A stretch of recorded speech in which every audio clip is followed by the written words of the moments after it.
So I'm redoing the floor in this room next to the living room, and in this room, because the support joists, whatever you call those things, the 4x4, they were raised. The room next door had tatami, so the old floor was lower than this one here because this one had just a carpet. So for me to make it the same level, I had some choices. Normally I use 2x4s, so I would have to make a big groove into the 2x4s to match the level. Instead, what I did is I decided to just cut some lath, and this is just 1.5 centimeter, and put it over the old support. It's way less work, and it ends up being the same. So normally when I put 2x4s, I put one every 45 centimeters, and this is actually one every 30 centimeter. It's not as strong, but it's closer together, so strength-wise it's about the same.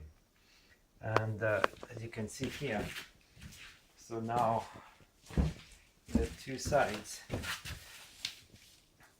are on the same level, right? So it's like this way, it saves me time. Like the other room, I just removed everything and I started from scratch, but that was easy. And this one would have been just too much work. Cut every 2x4, and there's like three. It would have been quite a bit of work for not really much benefit.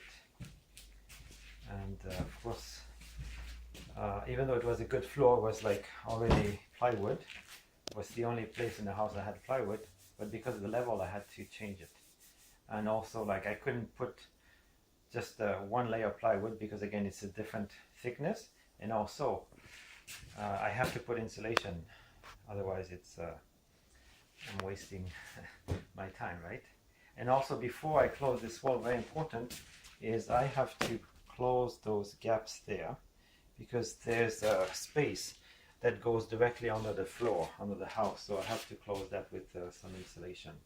Not all the way because it's an inside wall, but I have to go down and to keep the cold air from coming in. The same with this little space here. I have to plug it with insulation, and like there as well. So this is the floor. You can see this one is not attached yet.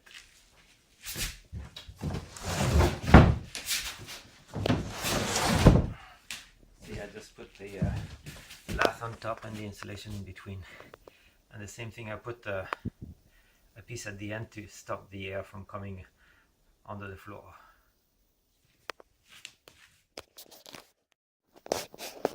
Alright, so about halfway done on that floor.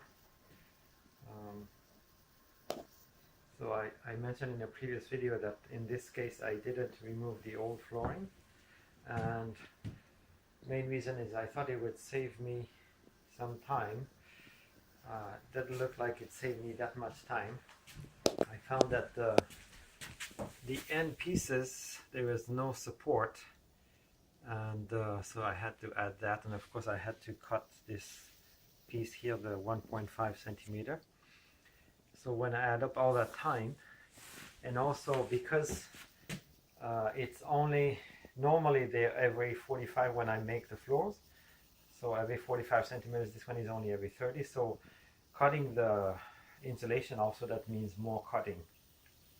So it probably was a little bit faster, but not that much. So I don't know if I'll do that again. I'll just do it the normal way with 2x4s and just make the nuts in the floor. And so yeah, today is raining, so I was supposed to go ride my bike, but I've got a full day, so I'll finish the floor, and then I'll put some drywall on this wall, and probably on this wall if I have enough.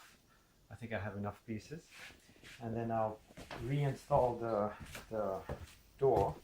So I had to cut a piece here with a angle to fit the bottom of the door, and then I have to put another piece level with this here, and then I'll reinstall that door. And of course the ceiling will have to be readjusted as well. So it's coming along, and before I close this wall here, I want to install a plug for the TV just there. So I'll connect it to the cable up there, and so that's 2 walls on this room.